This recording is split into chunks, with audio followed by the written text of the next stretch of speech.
Maranatha, Tuhan Yesus segera datang. Saya Wanda Dumais dari BIC Sydney, Australia. Saudara yang dikasih Tuhan, hari ini saya berbicara tentang sesuatu dari sudut pandang yang berbeda.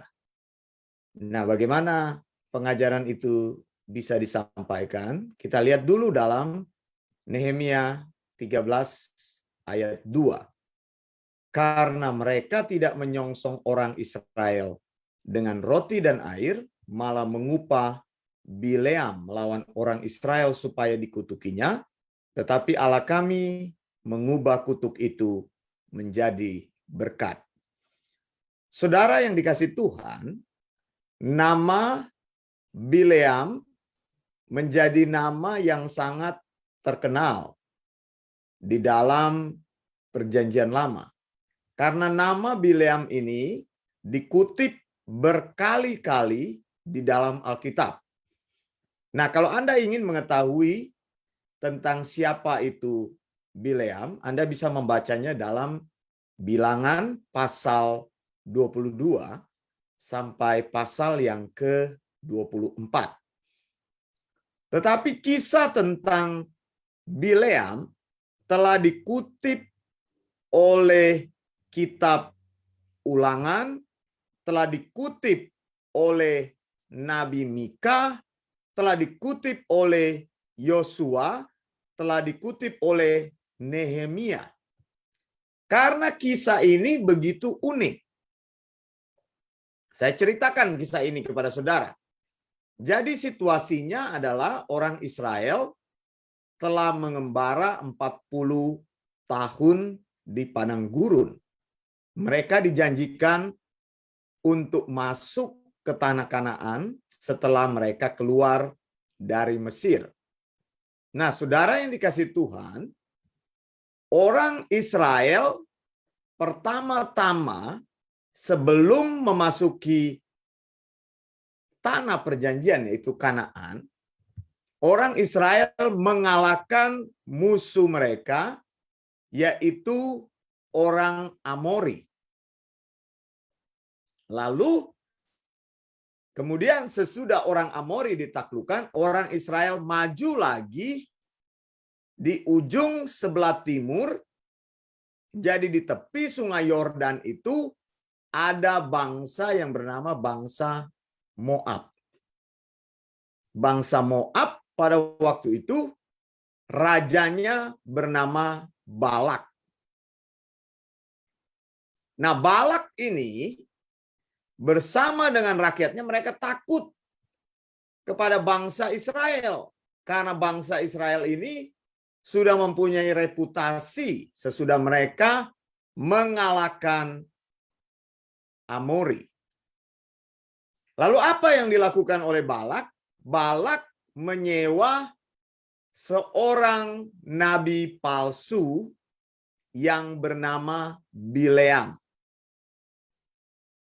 Nah, saudara, uniknya cerita ini, saya mau sampaikan bahwa cerita ini tidak sama sekali berhubungan dengan orang Israel. Mengapa saya katakan tidak sama sekali? Orang Israel tidak mengetahui apa yang terjadi di sekitar mereka.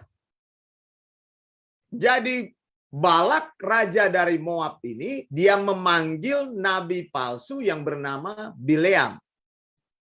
Bileam ini adalah seorang petenung yang kalau dia mengucapkan berkat, maka kata-kata berkatnya terjadi. Kalau dia mengucapkan kutuk, maka kata-kata kutuknya terjadi. Jadi Bileam ini sudah terkenal di sekitar tempat itu. Maka karena Raja Balak ini, Raja Moab ini ketakutan, mereka akan sebentar lagi dikalahkan oleh orang Israel. Dia berniat menyewa Bileam untuk mengutuki bangsa Israel supaya kalah. Ceritanya begitu. Jadi Raja Balak mengirim utusan, dia berkata kepada Bileam, berapapun yang engkau minta, aku akan bayar. Engkau punya tugas adalah mengutuki orang Israel, ucapkan kata-kata kutukan kepada mereka, supaya apa? Supaya aku bisa mengalahkan mereka. Kalau engkau kutuk, engkau katakan kepada mereka bahwa kamu akan kalah, kamu akan terpukul mati, kamu akan terpukul berantakan dalam peperangan, maka itu akan terjadi. Saudara yang dikasihi Tuhan, orang Israel tidak pernah tahu rencana ini.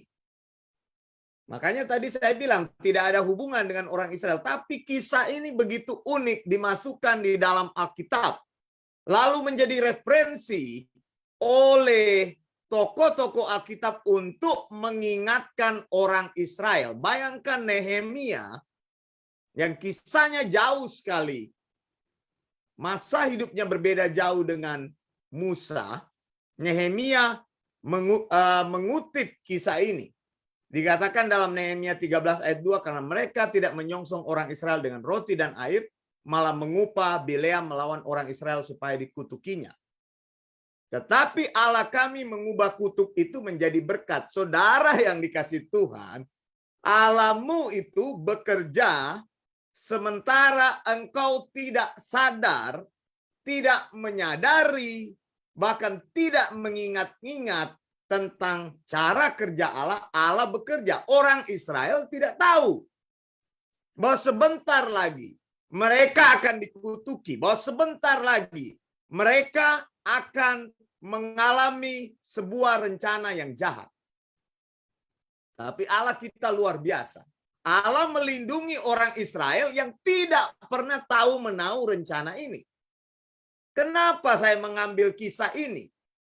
Bileam, nabi palsu itu yang dibayar untuk mengutuki orang Israel, dikatakan oleh Alkitab bahwa Tuhan datang kepada Bileam ini dan menegur Bileam supaya dia jangan mengucapkan kata-kata kutuk, tetapi dia harus mengucapkan kata-kata berkat kepada orang Israel. Anda lihat betapa kasihnya Allah kepada umatnya. Nah, cerita ini sengaja saya angkat supaya kita menyadari ketika kita membaca Alkitab, mempelajari Alkitab, bahwa Allah itu bekerja terus-menerus bahkan di saat engkau tidak sadar apa yang terjadi dengan hidupmu. Bahkan engkau tidak tahu menahu, ada panah-panah berapi yang datang kepadamu, ada rencana jahat yang dilakukan kepadamu, ada berbagai macam hal-hal yang ingin menjatuhkan hidupmu. Engkau tidur tenang, engkau tidak tahu apa-apa, engkau tidak sadar apa-apa, tapi Allah melindungimu. Amin, saudara. Nah, orang Israel tidak tahu, Musa bahkan tidak diberitahu oleh Allah. Musa yang biasa berkomunikasi dengan Allah tidak diberitahu bahwa akan ada seorang nabi palsu yang akan mengutuki orang Israel sehingga orang Israel terpukul kalah oleh orang Moab. Ini nabi palsu ini dibayar oleh Raja Balak. Tapi Allah yang penuh kasih, dia mengetahui segala rancangan manusia. Dia melindungi orang-orang yang dikasihinya, dia memproteksi orang-orang yang dikasihinya, dia membuat orang-orang yang dikasihinya tidur nyenyak, sementara dia berjaga-jaga untuk membelokkan rencana jahat tersebut. Kutuk yang akan dialami oleh orang Israel diubah Tuhan menjadi berkat. Saudara lihat bagaimana Allah melindungi, bagaimana Allah memelihara umatnya. Ini membuat kita mengerti bahwa Allah yang kita sembah itu adalah Allah yang maha tahu. Bahkan saat engkau tidak tahu, bahkan saat engkau tidak melihat, engkau tidak memikirkan, bahkan saat engkau tidak peduli atau tidak menyadari apa yang akan terjadi dengan hidupmu di depan langkah hidupmu atau hari depanmu, Tuhan sudah tahu dan Dia merancang hal yang baik untuk hidupmu. Amin, saudara. Katakan amin. Allah yang luar biasa. Jadi cerita tentang Balak dan Bileam tidak ada hubungan sama sekali dengan bangsa Moab, dengan bangsa Midian, dengan orang Israel, dengan Musa, dengan Raja Balak atau Bileam. Tapi semata-mata menunjukkan belas kasihan Allah, menunjukkan Allah yang berdaulat atas hidup kita. Katakan, Allah berdaulat atas hidupku. Allah berdaulat atas hidupku. Tidak ada satupun rencana jahat yang bisa terjadi dalam hidupmu kalau Dia tidak menghendakinya. Bahkan banyak rencana jahat, bahkan banyak hal-hal yang tidak mengenakan, engkau sendiri tidak tahu lewat dari hidupmu karena Allah memelihara hidupmu. Saya Wanda Dumais dari BIC Sydney, Australia. Maranatha, Tuhan Yesus segera datang. Blessings.